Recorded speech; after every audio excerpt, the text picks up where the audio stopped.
Good afternoon, everyone, and welcome to the 5,398th meeting of the, I failed in my presidential duties on day one. Pause, let's start again.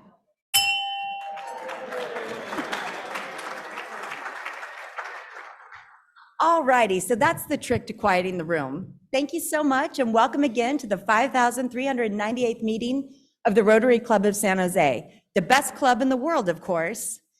I'm Karen Philbrick. I am your new president, and today is my kickoff meeting, and I'm so glad to be with all of you.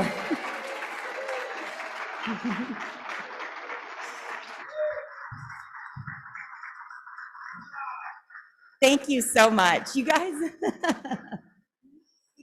Thank you.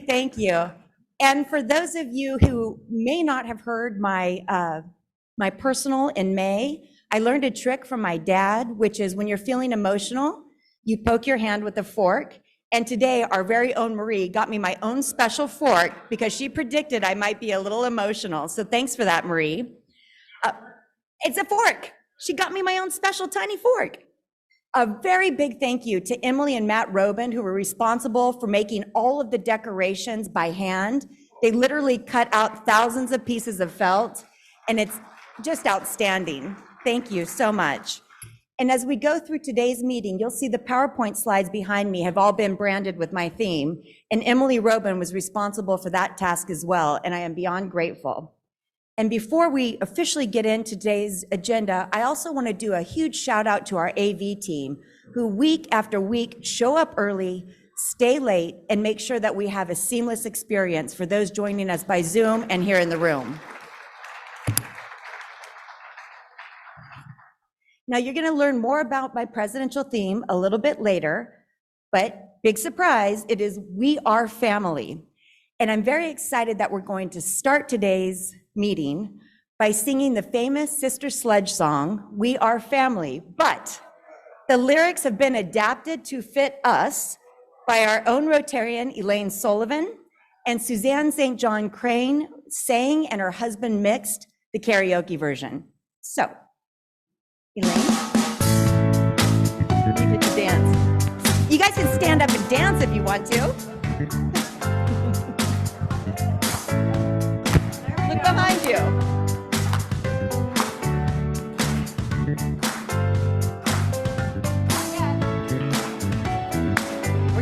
Not yet.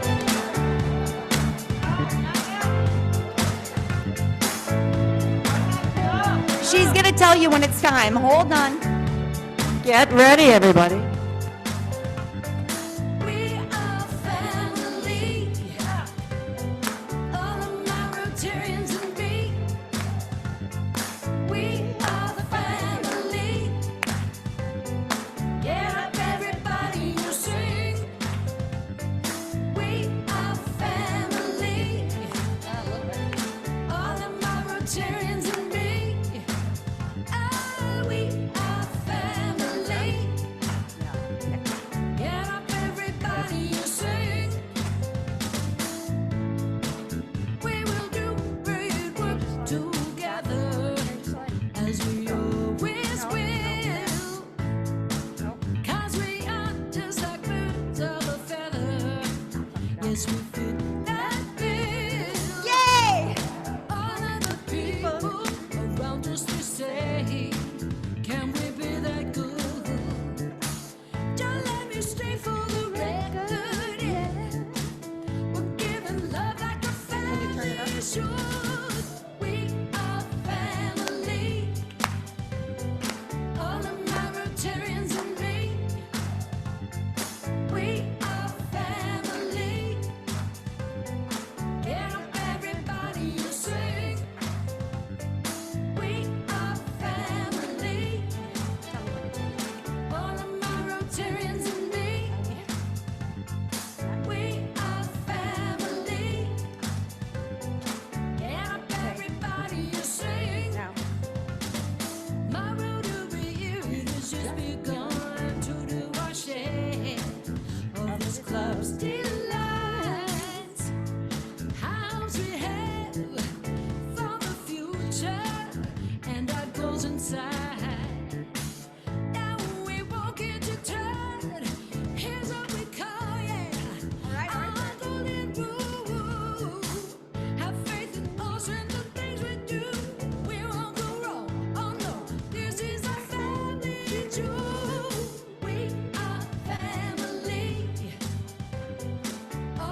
Rotarians and me. Ah, we are family. Yay! Thank you. Didn't Elaine do an outstanding job of adjusting the lyrics for today's purpose? That was awesome.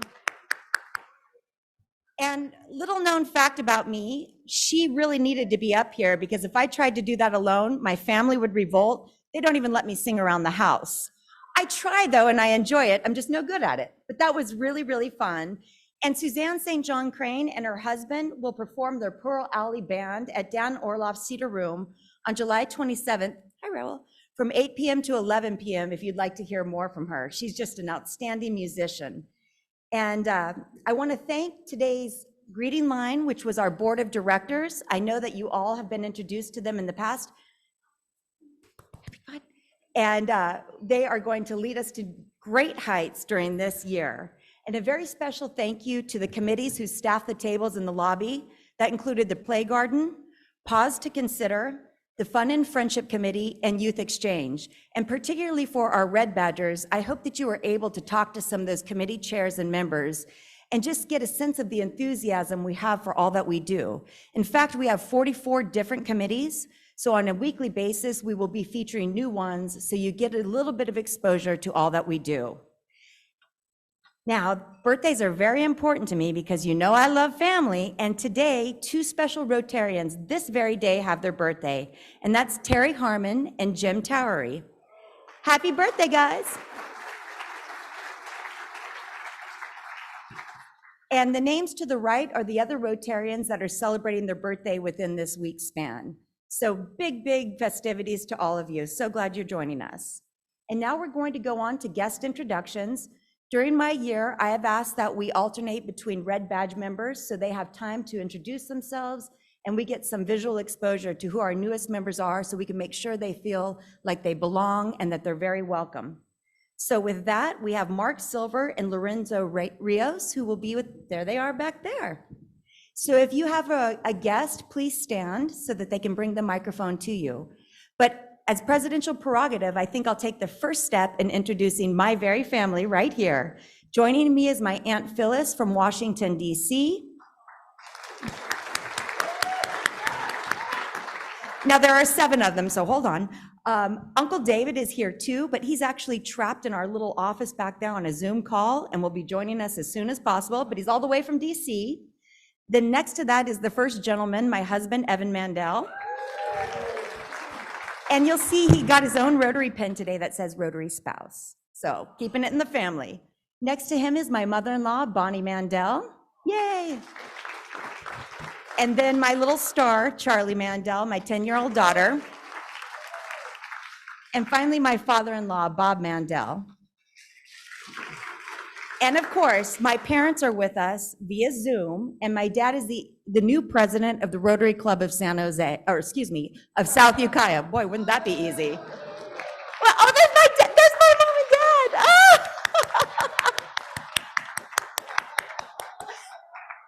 That was a surprise. That was wonderful. So thank you. Okay, now to all of you joining us out here. Great. Well, so first I'll introduce myself. I'm Mark Silver, and I'm the head of Philbrick School, which is a private school. We have a JK8 campus in Los Gatos, and we are opening a brand new high school in downtown San Jose in about 6 weeks. So we'll have 2 buildings next to St. James Park. Congratulations. And Brenda Swinney is my sponsor. Where's Brenda? So right there. Thanks, Brenda. President Karen. That's got a ring to it. All right. Good afternoon. I would love to introduce my wife, Maddie Sassueta. So I'm Daniel Sassueta. Yes. This is Maddie Sassueta. She's the head of public affairs for North America for Airbnb. Well, thank you for being here. And when we talk about, as many of you may know, we have a number of family relations in this very club. So Daniel is the son of past President Fernando Zazueta. So thank you for being here. Next. All right. Yes. Hi, it's David Cohen. I want to introduce my guest, Marley Smith. She's district director and the policy expert in my council office in San Jose City Hall. Thank you, council member. Hello, I'm Kelly Dipple, and this is Emily Rubalcaba. So we are red badgers, or honey badgers. We've just decided we're going to change our role. I would like to introduce you to Nick Campo. Nick has 15 years of experience in the insurance field, and he is managing partner of Levitt Insurance Brokers. Wonderful. Well, we look forward to him becoming a new Rotarian. Hello, Karen, President Karen. My name is Tu Do. My guest today is Todd Su. He is the president of Advantage Homes, the company that provides affordable housing.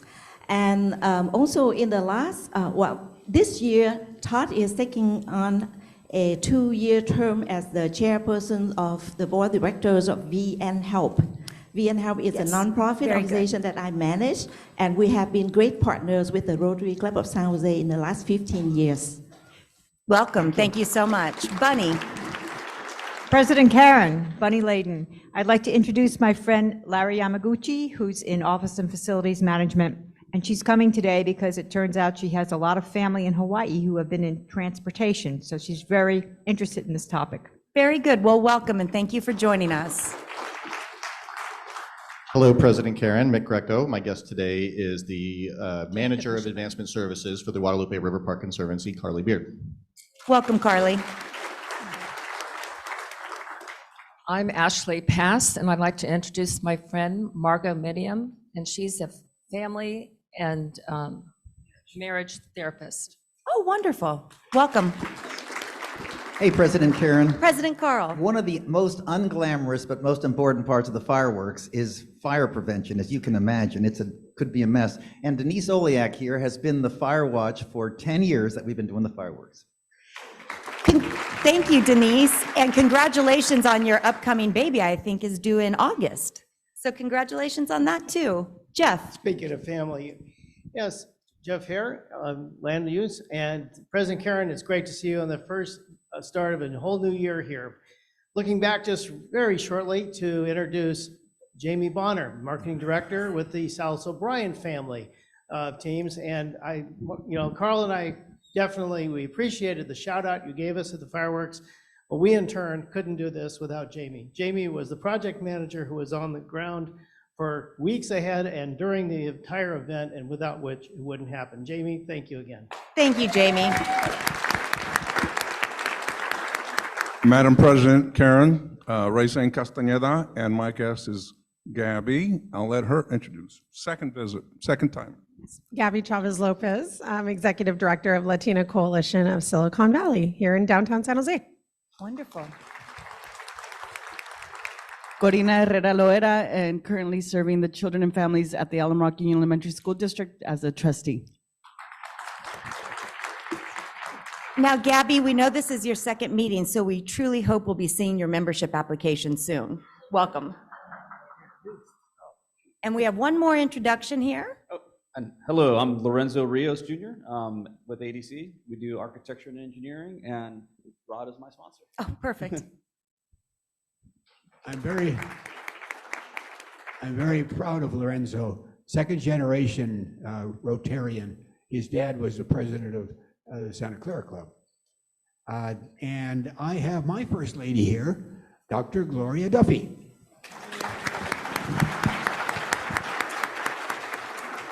Thank you so much. And I'd now like to invite Carl Solis and Jeff Hare to join me. But as they make their way up, I want to give a big shout out to Norm Holberg, who drove his beautiful vintage Oldsmobile in the rose, white, and blue parade with my entire family. My mom and dad were here. My husband and my daughter were all on there, and we had a great time. And in fact, Jeff, I would like to congratulate you because I know your Boy Scouts were featured on the front page of the local section of the Mercury News with the flag and really hyped up about blowing up and delivering over 400 beach balls and really making it a festive occasion. So thank you for all of that. How do you click this thing? The right click right here. Okay. Hey everyone, I wanted to start with the first slide. This really was our 10th year of bringing the fireworks back. This is these slides were taken 10 years ago, these particular ones. Carl Silker and Dave Monley took some fabulous slides. You can see the number of people back 10 years ago, and it was One of our Rotarians offered to help us with marketing. We had so many people this year, we said, we don't need any help marketing.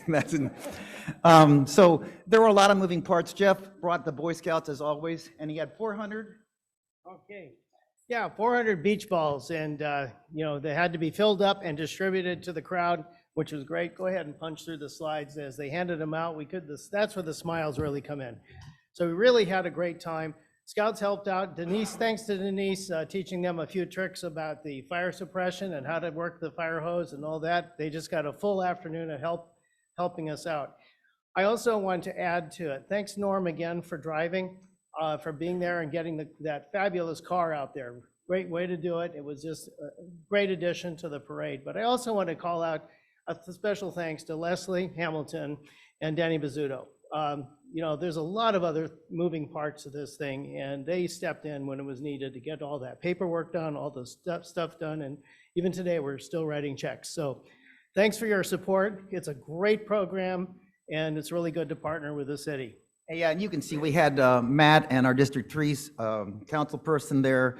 We had a great sound system. It really came across well. And moving parts, we had to stop the airport for a half hour, but we also had to fill up 400 beach balls. And so you can kind of get a sense of all the different little moving parts and keep the fires down to a dull roar. You can see Matt was there, Omar was there. And Michelle.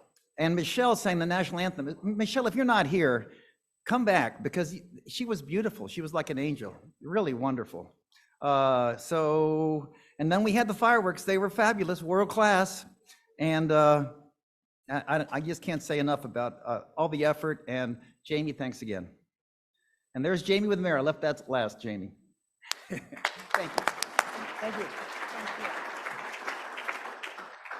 And one more exciting announcement, our very own Trisha, I have to read this, Creason Valencia was honored at the Rose, White, and Blue Parade as the Artist Catalyst Community Marshal, and she skated on her roller skates throughout the entire thing. It was actually so cool. And now, when we talk a little bit later about what I plan on doing on a monthly basis, you'll learn that we're always going to have a mindfulness moment. And I'd like to welcome my very dear friend who I sponsored into Rotary, Anna Rudell, to join me. She founded Loka High Acupuncture in 2003 and specialized in fertility before elevating to the full-time clinical director position in 2022. So Anna, take it away. Good afternoon, everyone. Let's get my timer going here, because I know. So welcome to our first mindfulness moment. A few of the reasons that we might practice mindfulness is that it can be extremely helpful to have productivity, decision-making, focus, mitigating stress, insomnia, anxiety, and depression. I thought a great way to start us off today was to take 1 minute out of our day and focus on our breath. And the purpose of this is to have everyone settle into today's meeting. I invite you to take a comfortable position, either sitting or standing, whatever you're most comfortable doing today. Close your eyes or take a soft gaze and take a normal breath. Start inhaling and exhaling. Inhaling and exhaling. Notice what you notice without judgment. We're not trying to change it today. Inhaling and exhaling. Take a moment to release any tension. Notice how you feel. And if you're uncomfortable, come out of it.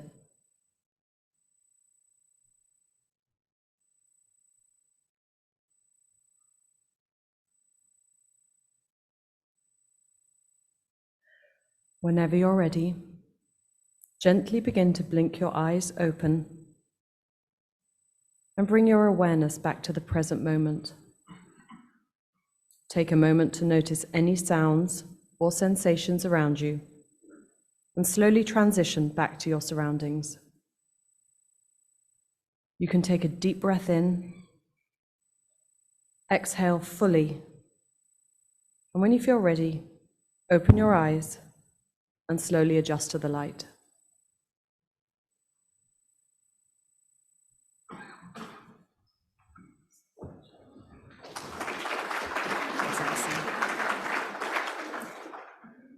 Thank you for that, Anna. You'll learn more about why I'm focusing on that in just a moment. Let's see. So now I'm going to spend a little time talking about my presidential year. For my committee chairs and the board of directors, I apologize if this is a bit of a repeat of our retreat information, but I think it's important that we're all on the same page. And Uncle David has joined us, by the way, up here in the front. Yay. You missed your intro, Uncle David. My vision for the year is we are family. It's the most important thing to me, and it really encompasses the family we're born into and the family that we choose. And I always like to point out Papa Rod up here in the front, the person who sponsored me into Rotary and also recruited me into the Minetta Transportation Institute. So I got to come home to California and be closer to my parents, my sister, and extended family. And when we talk about Rotary, we want to encompass the whole person. And my thinking is, and a big special shout out to Emily again, who put together the logo that really talks about all the roles we play. We might be a spouse, a friend, a colleague, a daughter, a community member. We all have many competing demands. And my hope for this presidential year is that we will look at intention and mindfulness more than obligation. We have abundance of opportunities, but we have a limited amount of time. And I hope that we choose to use that well and to be mindful in those moments that we do select. In terms of making sure that we build up membership and break down barriers and disincentives to joining Rotary, my focus is also on family-friendly events. I know I've said this in the past, but if my family can come, particularly little Charlie, I'm gonna get emotional, I'm likely to say yes. But as a full-time working mother, if the opportunity does not exist for her to join, I may very well not say yes because I only get this time with her once, and she very cruelly likes to remind me she's going off to college in 7.5 years. So I already feel like I'm counting down. I see you looking at me. But you know, not everybody has children, or maybe your children are grown, maybe you have grandchildren, but it's just an opportunity for us to be very conscious about the full lives and rich lives that we all lead. And I am a planner. For those of you who may not know, my family runs on checklists. And so when I set out to think about the year, I thought, well, what's important to me? And so Leslie very helpfully had me term things furniture, which means those things that we're going to repeat on a weekly, monthly, and quarterly basis. And so to that end, every week, I will be giving the gift, the donation to Loaves and Fishes, which will help families who are working poor or maybe unhoused to get food that they need. And food, of course, is the first step, because if you're hungry, you can't really focus on any other initiatives. In order to help settle the room, in addition to the bell, Nicholas Adams will be leading weekly singing. Some of you might remember that from many years past, but it's an opportunity for us to all share that moment, create a shared sense of the future, and to settle down and be ready to talk about Rotary and all the great things that we're doing. We're going to celebrate birthdays, as you saw. 37 will actually fall on Wednesdays during this year, but of course, we will always highlight the others that happen during the week. We're also going to have the traveling mics week after week, so we get that brief exposure to our new Red Badge members, and so that they can see you as well. And then finally, there will be a committee chair announcement that will be aligned with who's in the greeting line, so that you can hear about what those committees are doing. And then we'll switch to the monthly furniture. You might remember Sal's salutations, where he celebrated different accomplishments of our Rotary family. Well, I have stolen that, but named it Karen for you. Get it? A little play on my name there. And so Nicholas Adams is also going to help me by keeping abreast of what the latest announcements are, so that we can celebrate and make sure everybody knows what all of you have been up to. We're also going to have Around Town with Sal Pizarro, because as a downtown resident who lives at the 88 and works a couple blocks from here, making sure that we focus on revitalizing this area is very important to me. And then I'm not funny, but past President Brian Adams is. So he will be doing a happy mirth day for me on a monthly basis and add a little levity. But remember, he likes to hold the podium and say he doesn't want to leave. So I might need some help getting him off the podium. As we just heard from Anna, she'll be leading the mindfulness and wellness component. Now, this is really important because not only is it something I consider extremely critical, and by way of background, I am a psychologist with a double master's PhD in various disciplines, even though I have focused on transportation. We know how critical social support is to well-being, and this also aligns with Rotary International's new president's directives, which is a focus on mental health, among other things.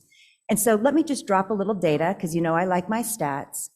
People who are isolated or lack social engagement have health that's equivalent of those who smoke up to 15 cigarettes a day, and isolation is twice as bad for you as obesity. So when we talk about transportation, we're talking about helping people get to those interactions, but when we're talking about mental health, social support absolutely has to be a part of that conversation. And then we'll turn to, we're gonna have, oh, this is so exciting. We're gonna have monthly sweet treats from Lindley Zink's commercial bakery, Little Bites, that are offered in the lobby once a month. It'll happen next week, but on a regular basis, it will be the first Wednesday of every month, and just a little different than we usually enjoy wine or something like that, but it's gonna be sweet treats, and he's devised a beautiful menu for us. And then we are also going to have a red napkin experience on a regular basis. And of course, Karen Sinanu-Towery and Matt Breaker are the chairs of our Red Badge Committee, but my thinking there is there will be a red napkin placed at every table so that our new members will not just sit with the same 2 or 3 or 4 people they know and are comfortable with, but they'll expand their network and really, again, start to feel more like they belong within Rotary. So I hope when we introduce that, you all will be very generous of spirit and ask questions of them. Remember this, whenever I have students or someone else that's nervous about a social engagement, I say the best thing you do is ask questions about them, because everybody loves to talk about themselves. I think we all probably know that. We're also going to have membership committee updates from Matt Bell and other members of the membership committee. We know how vital that is to the health and the strength of this organization. And one of my goals is to recruit 40 new members, but my stretch goal is 55. But I never want us to lose focus on the fact that we need to pay attention to retention. And retention comes through social engagement and being involved. The quarterly updates, that includes my climate change ambassador, Rod Diridon, who will be giving an update on a quarterly basis about what Rotary International is doing and what we're doing closer to home. Brenda Swiney will be giving a district event update because she goes to the district events to represent our club. We'll have Rotarian family history from Bill Schroe, who of course leads History Park. And our own Clarence Stone will do foundation updates. And my goal this year is that we have 100% response rate in terms of making sure you make that donation. It's very important to what we fund within the community and the difference that we make in people's everyday lives.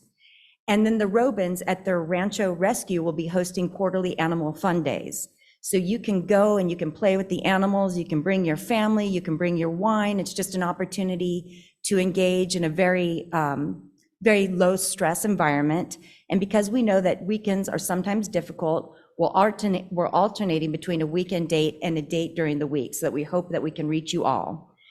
Our special projects will include the Farm Worker Caravan, which I know you've heard about a couple of times. This is being led by past President Fernando Zazueta and Richard Alejandro, and it's to support the flood victims and the farm workers. And we are going to do this on August 19th. But a gentle reminder that we will be collecting donations here in the lobby on the 16th and at History Park on the 18th, with the caravan beginning the morning of the 19th and concluding with a wonderful brunch and festive live music. So please, please, please, this is our first big event. Mark your calendar for August 19th. And then Miss Sandra Jewett will be my polio champion, because polio eradication, we are this close. It is only in 2 countries. That's also one of Rotary International's presidential directives, and something that I learned from past President Brian Adams, that we can make a significant difference if we band together. And so we're going to have a celebration close to World Polio Day to help eradicate that off the face of the earth. Past President Jay Ross will be leading the eclipse that will happen in April of 2024. October of 2024. And my husband has already told me that he's going to Oregon with all his astrophotography gear. But we know closer to home that it can be dangerous for people to look at the eclipse. We also know that we are surrounded by a preponderance of Title I schools, where the majority of kids qualify for free or reduced lunch. So we'll be dedicating $1,000 to provide 1,000 sets of eclipse sunglasses. And I think that's going to be very exciting and meaningful to those kids. And then finally, as some of you heard, one of my global initiatives is to partner with District 5130 to sink a ship in Mexico. What do I mean by that? We got the Mexican Navy to donate an old warship. We are banding together with a number of different Rotary clubs on a global grant to sink that ship so that it becomes a haven for fish and other life, and so that it helps combat climate change. And so I will keep everybody abreast on when that sinking of the ship date will happen. We're still working on the permits, but I know a few of you have really expressed your interest that you'd like to go, and I hope that we will see you there. And separately from that, we have our very powerful international committee, which will continue their fine work with wheelchairs and rotoplast and other initiatives that they find of great importance. So that's a little bit about what we're going to do. One of our service projects will be Rise Against Hunger again this year. For those of you who may have participated in May, we come together at Block Construction Facility and we pack up to 13,000 meals to be shipped to people in need. And it's really a really fun and engaging process. So that will be one of the service projects this year. And I hope that you all heard something that excites you and motivates you to become engaged and actively involved. So thank you for that.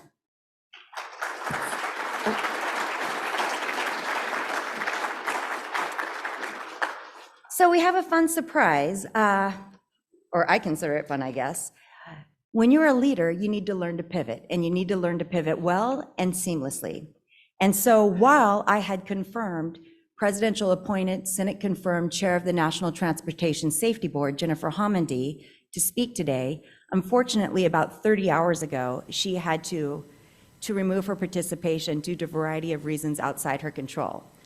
So unfortunately, you get me, and we're going to talk about some transportation.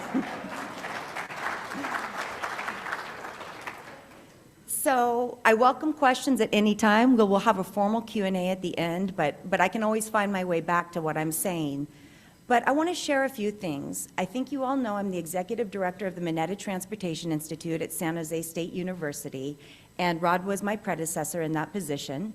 We are a university transportation center that focuses on improving the mobility of people and goods, and we accomplish that through surface transportation research, technology transfer, education, and workforce development. Few fun facts about San Jose State University that you may not know. It was actually rated the number one most innovative university in the nation and transformational. Go Spartans. Why? Graduation rates, loan repayment, job retention. And I think we can all agree those are three very objective factors of success that make us unique and very impactful, particularly because we focus on a first-generation student population. At the Mineta Transportation Institute, we're currently leading 3 competitively selected multi-university consortia. The first is funded through the U.S. Department of Transportation, and that's the Mineta Consortium for Transportation Mobility, which unifies and focuses the voices of minority-serving institutions. We have partners at Howard University, which is a historically black college and university in Washington, D.C., Navajo Tech University, which is a small, rural, tribal college in New Mexico. And when I say rural, I mean the majority of families don't have electricity, let alone internet. And so we pour a lot of money into workforce development in that space. And you might wonder how I put those together in the consortium, or we put them together. San Jose State, we're minority serving in 2 categories. We're Hispanic serving, as well as Asian American and Pacific Islander. But when you think about transportation, it's one of the 16 critical infrastructures in our nation that, if harmed through natural or man-made disasters, would have a deleterious impact on our nation's safety, security, and economic viability. And so there's never a one-size-fits-all approach. And so with those consortium partners I just mentioned, you've got the bookends of congestion with Washington, D.C. and the Silicon Valley. Incidentally, we recently won a prize, and it's not a good one. We're the 15th most congested region in the world, not the nation, the world. And then you have your rural partners, and we also have a mid-size, we have University of North Carolina at Charlotte, which is in one of the fastest mid-size growing cities in our nation. The second consortium is funded through California Senate Bill 1, also known as the gas tax, or formerly as the Road Repair and Accountability Act of 2017. And we lead all 23 CSU campuses in their surface transportation research and workforce development efforts. Incidentally, the 23 campus CSU system is the largest four-year public university system in the nation. And so we really focus on programming a little over $1 million annually on a competitive process to make sure we're addressing high priority needs as it relates to the transport field. And then finally, we lead, funded through the Federal Railroad Administration, the Climate Change and Extreme Events Training and Research Program. Okay, that might not make sense right away, but you've read how we're going into a heat wave right now. When there is extreme heat, rail flexes, and it creates what's called rail spaghetti, which causes derailments. In fact, there have been over 2,000 derailments related to heat in the last 40 years. So you might have read that BART last year had to slow their speeds by almost half to prevent some accidents from occurring. And so we're making sure that we're at the forefront of addressing the most critical needs that we have in transportation. Why? Much like taxes and death, transportation touches every single person on this planet. You're either using it to get from point A to point B, using it to receive the devices we use to remain connected, and nobody, even if you're fully off the grid, doesn't use transportation because there's active forms of transportation where people walk or they roll. So it's very critical that we pay attention to the essential services that we provide. And so I'm going to distill it down to, checking my time, 3 main issues that we deal with in transportation. The first, which is very scary, is a significant workforce shortage. We are competing with every other sector for a qualified workforce, and pre-pandemic, the Departments of Transportation, Labor, and Education jointly released a report that quantified that shortage. And that was, we needed to fill 417,000 jobs on an annual basis just to keep up with the burgeoning population and current demand. But guess what? 43% of today's current workforce is 55 or older. And people don't necessarily say they want to be in transportation. I never thought that I would be in it, but I fell into it and I fell in love, and I see the power it has to keep us all connected. And so we need to make sure that we are exciting the younger generations in opportunities in this industry. Because if you ask the average person, they will not be able to name a career in transportation beyond bus driver, airline pilot, ship captain, or maybe train operator. But what we do know is there's a space for everybody in this field, whether you studied psychology like me, arts, graphic design, communications, or journalism, or something else. We have positions from the front line to the C-suite. And when you talk about statistics, right now only 15% of the current workforce are women. Let me give you one more fun fact. When you're talking about inclusive language, it's better to use the term woman than it is female. Female refers to biological sex, and it doesn't include people who identify differently with their gender. So you say women, which refers to the whole person, and it's more inclusive and makes people feel more comfortable. Words matter. Gently shifting some of the terms we use can have a significant impact. But if you actually look at why it's important to recruit more women into every industry, we've got more stats. So right now in freight, it's 1% women. In passenger rail, it's 7%. In transit, it's closer to 30%, but on the whole, it's 15%. And when you look across every sector and into the private industry, what you find is if there's female representation at the board level to a significant degree, that according to the International Monetary Fund, there's a 36.4% return on investment because of the diverse perspectives that are offered when you have a mix of identities represented on a board. Now, Harvard University also released a report earlier this year that showed when you have women in top leadership positions, not the board, I'm talking about the executive level, that it outperforms 47% compared to those organizations that do not have that representation. Now, you might ask yourself why, and this is certainly not a diss to anybody in this room or how anybody identifies, but women have been shown repeatedly through scientific literature to have different soft skills, more emotional intelligence, more humility, better active listening skills. And let me be clear, leaders are not born, leaders are taught. Anybody can develop these skills if they put their mind to it. But we know that we are all stronger and better when we have a plurality of voices represented around those tables. And I don't just mean people who look different around the table, I mean that every person around that table has an equal opportunity to contribute to the outcome of the discussion. That's inclusivity. And so lots of evidence for why this is important, but then you come down to what are we doing to fill this shortage? The answer is you have to start in the K through 12 sector. If you're starting in high school or you're starting in college, you're starting too late. You need to start getting children excited about careers in transportation. And one of the ways we do that is through collaborative partnerships with industry associations. So for example, my team just released playing cards that are called How We Move. And it's got everything from horse-drawn carriages to autonomous vehicles to light rail system, high-speed rail, single occupancy vehicles, and it gives a lot of facts and figures. And then you ask the elementary school students to actually sort those cards by greenhouse gas emission, capacity, and cost. And it gets them thinking about careers in this industry.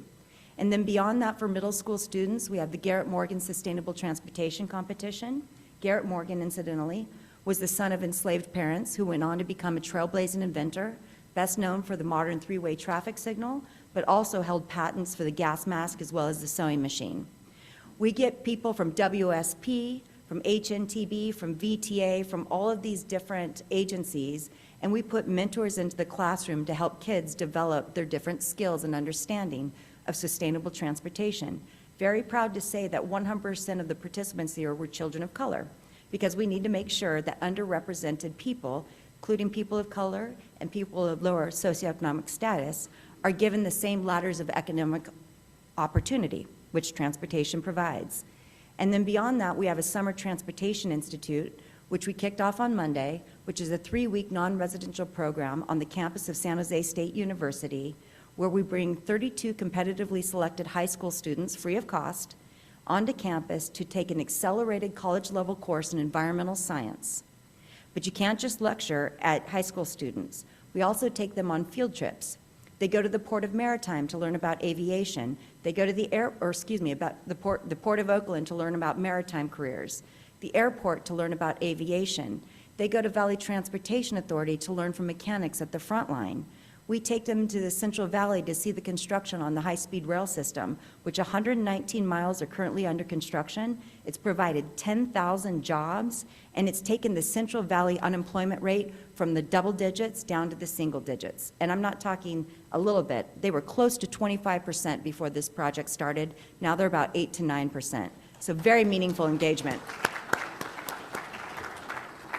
And we also bring people in to lecture in the classroom. We get FAA clearance so they can fly drones and do all of these meaningful project-based learning opportunities. But the highlight is, if they successfully pass an exam, they earn 3 units of fully transferable college credit, which is critically important for this population because many do not have any role models in their life or their families who've gone through to higher education. So we're systematically breaking down barriers and even offering leadership opportunities for people already in their careers. Lots of people don't understand emotional intelligence. They need to learn what their patterns of communication and conflict resolution and engagement are. And once you have self-awareness, you're able to change your behavior.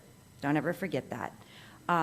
When we talk about mental health, that's important to me on every facet, as I've mentioned. But when you talk about it in the transportation industry, you're talking about safety. When people are not mentally well and emotionally well and physically and socially engaged, they suffer. Their accident rates increase, absenteeism increases, turnover increases. And what we know, particularly with the frontline operators, is they're more susceptible to depression, anxiety, and burnout.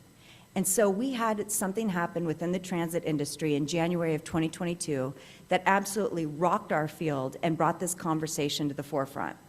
And that was the fact that a very beloved CEO, wonderful man, there was no scandal there. He was a solid community member, a pillar of his church, and a wonderful, embracing CEO. He laid down in front of his own train and he committed suicide. And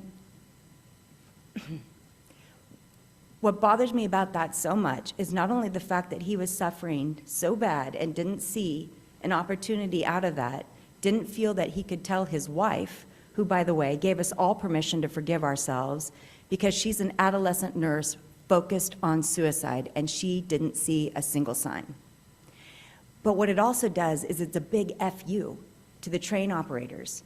Because as I mentioned before, when you are in a train, you are mostly powerless to stop. You cannot swerve. And so if you see a human form in front of you, you're likely going to hit it. And what's that impact? Because you see the physical impact. Some maimed bodies. Sometimes people are killed, and you have to go home and you have to live with that. And if you don't address that mental health impact, what happens is people start to lack situational awareness when they're going across the same part of the tracks where the tragedy happened. And lack of situational awareness and microlapses is linked to increased accidents. And it's a very, very scary thing. But if you're a business person and you're always looking at the return on the investment, what I can say is that trauma and lack of sleep, which are correlated, actually leads to higher fuel consumption. So if you need to make a case for why mental health is important, you can do it on the emotional level, you can do it on the business case level. But it's something that we need to remove the stigma from so that people feel safe talking about what they need and how we can help. Because there's what I always tell Charlie, scares me to death that the second leading cause of death in 10 to 14-year-olds is suicide. And so mental health has to be a part of the daily conversation. There's always an answer. There's always an out. And when we band together as family, with our chosen family and the families we're born into, we can find that path. Now, back to the research. Depression alone annually costs an estimated $211 billion in the United States. But that's not even talking about the human toll and the fact that depression is also linked to divorce and other maladaptive responses.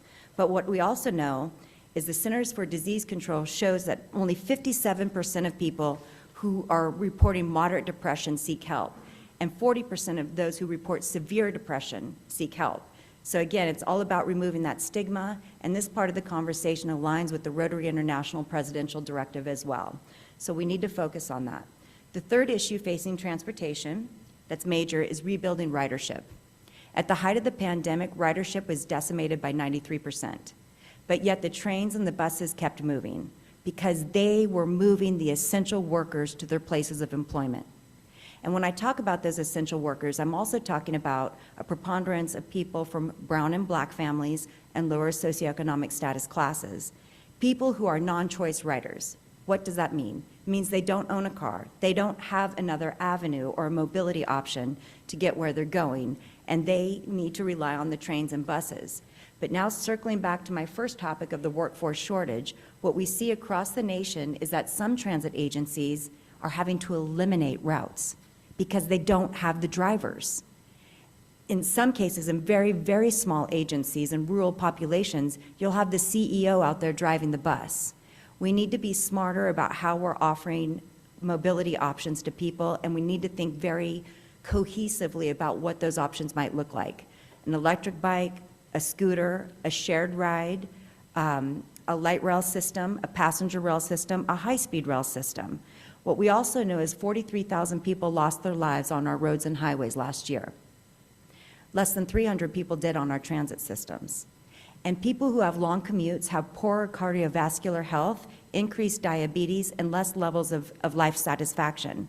But when you get them out of a car and you get them on the public transport, they can use their time in a different way. They can read, they can do internet, they can engage with their family. And people who take transit walk on average 8 to 33 minutes more per day than those who take a single occupancy vehicles. So when we talk about the transportation field, we need to be thinking about all of these moving parts because it really does connect us all. That's what I've got. That's my time. If anybody has questions, I will. Somebody likes us. All right.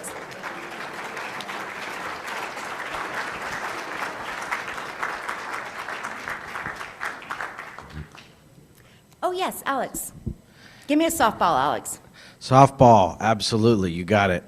So as a transportation expert who also has a background in psychology, could you talk a little bit about how you think we transition someone into becoming a transit rider? It seems like we have a lot of mental blockages when it comes to getting on transit for the first time. We have a lot of San Joseans who will say, oh, well, the light rail system, you know, and say something not as positive about it, and maybe they've never even ridden it. Whereas I rode it last night, it took me to downtown Campbell in 10 minutes flat from Diridon Station. It's great. So could you just talk a little bit about how that conversion process happens and how either on a wholesale or a retail way you're able to convert folks into riders who have been transit skeptics? I think part of the problems with transit skeptics is, like you said, they haven't ridden the system, but we also have a lot of fear-mongering within our society and within our media. So anytime that there's an assault on transit, you hear about it in the media.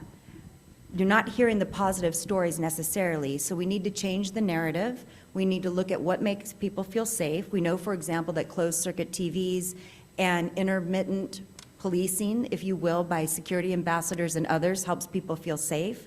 But the most critical thing is that you need to make sure transportation is taking people where they want to go.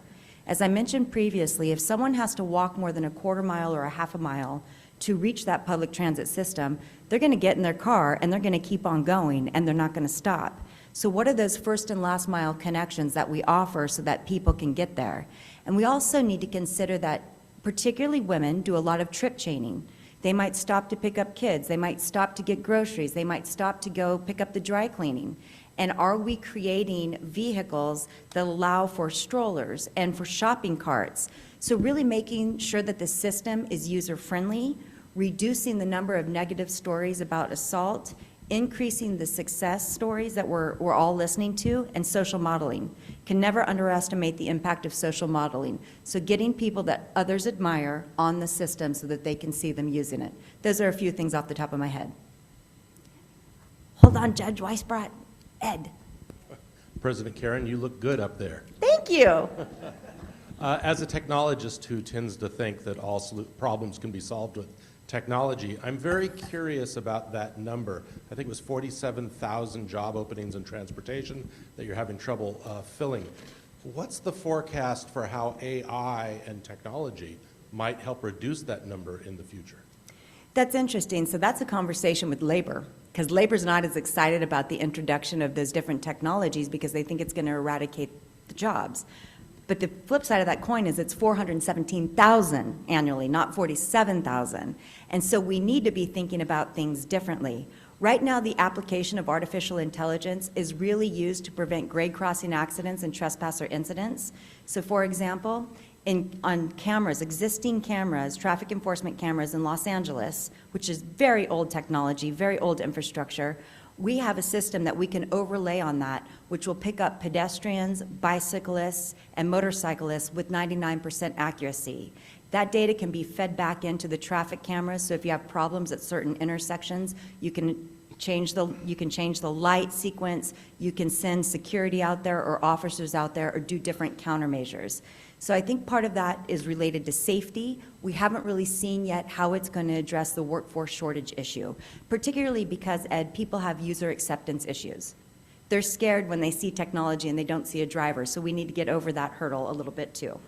Thank you. Sure.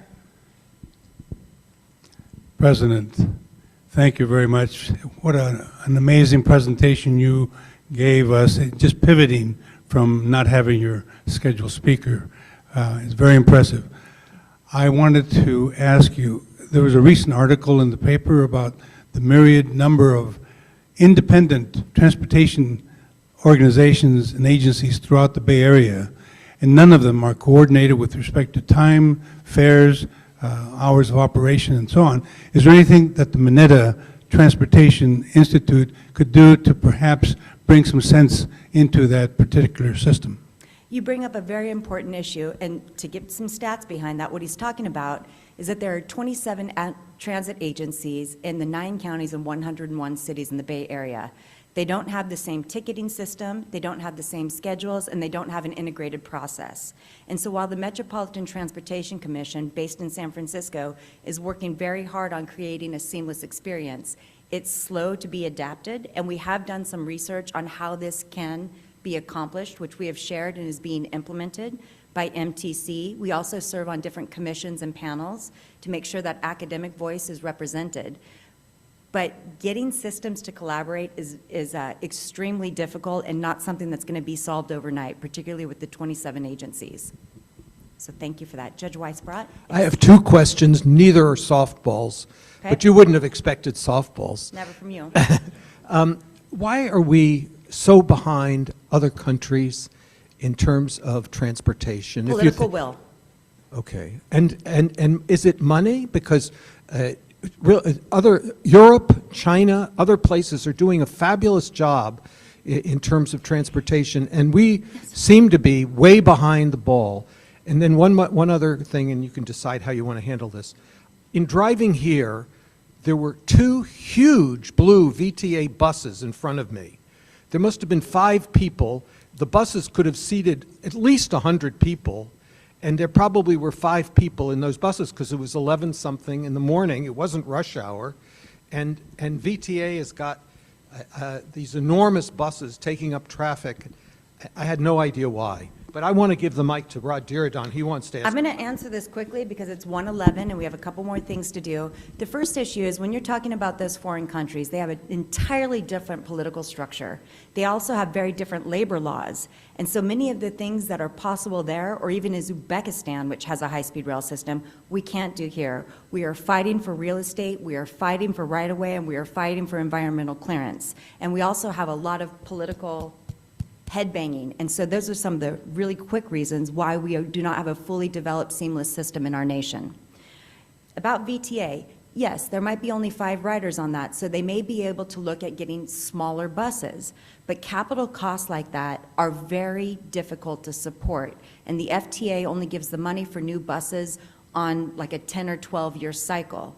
And we cannot take that away because those 5 people need that transportation, Arthur.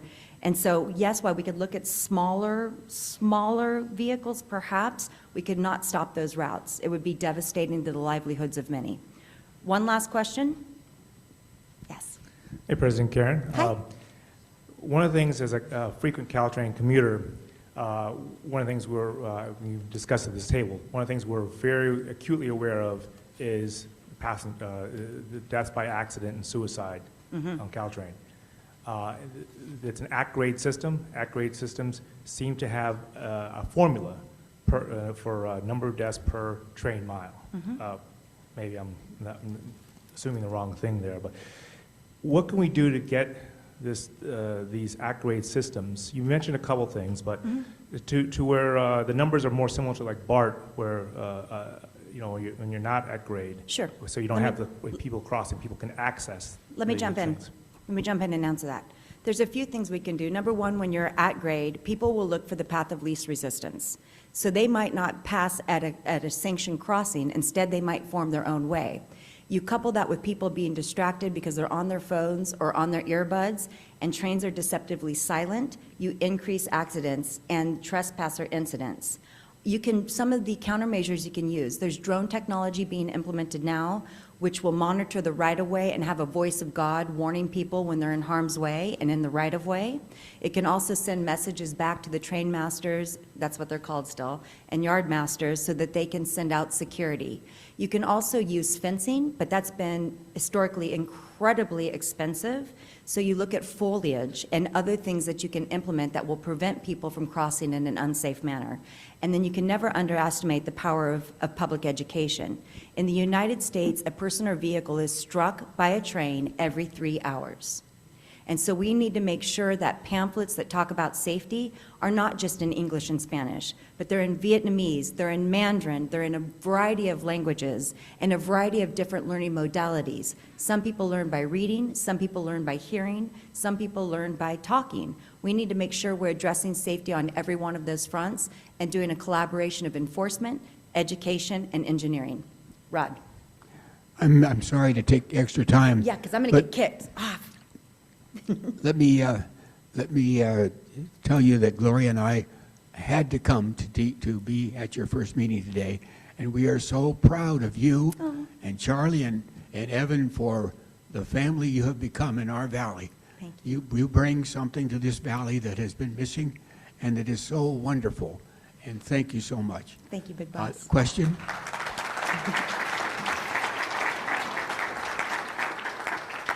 You mentioned 2 numbers that ought to force each one of us into mass transportation. 43,000 people a year killed, not talking about those that are maimed and hurt and lose assets on the highway system. Every year, only 300 people killed in transit last year. That's right.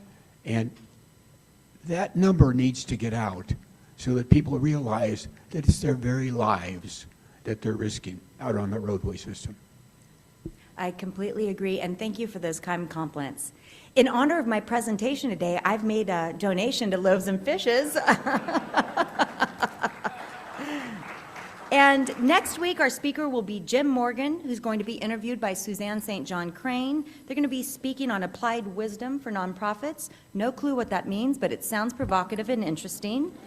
My final thought in my last, 1 minute, is that we have past president from Shanghai, Tracy, visiting us today along with her daughter Jennifer, and we're going to give them a flag so you can make your way up here.